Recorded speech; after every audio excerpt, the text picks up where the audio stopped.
mo natutunan tungkol sa sinabi ni God? Friends.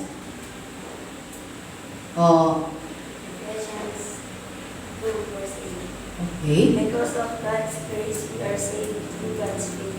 Okay, through faith. At dahil sa faith natin sa Lord ay naligtas, kailangan po ba natin ipagmalaki? Hindi po. Wala tayong pwede ipagmalaki. Ano ang kanta natin sa Lord? Mahal po ba natin si Lord?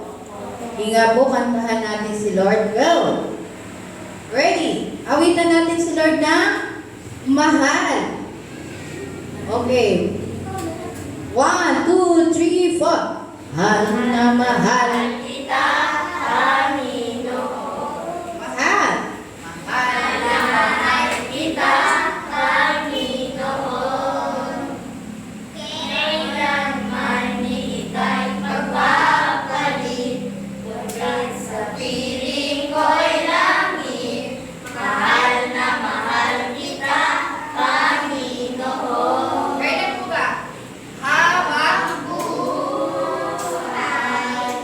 Pagpupurihan ka habang buhay.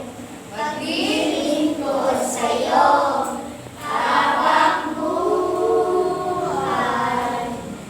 Pag-ibig ko sa'yo iaalay.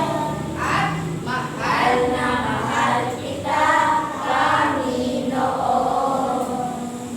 Thank you, kids. Ano po uli ang memory verse natin today? Sabay-sabay. Ephesians 2 verse 8. Because of God's grace, we are saved through God's faith. Okay, through faith. Okay, palakpakan natin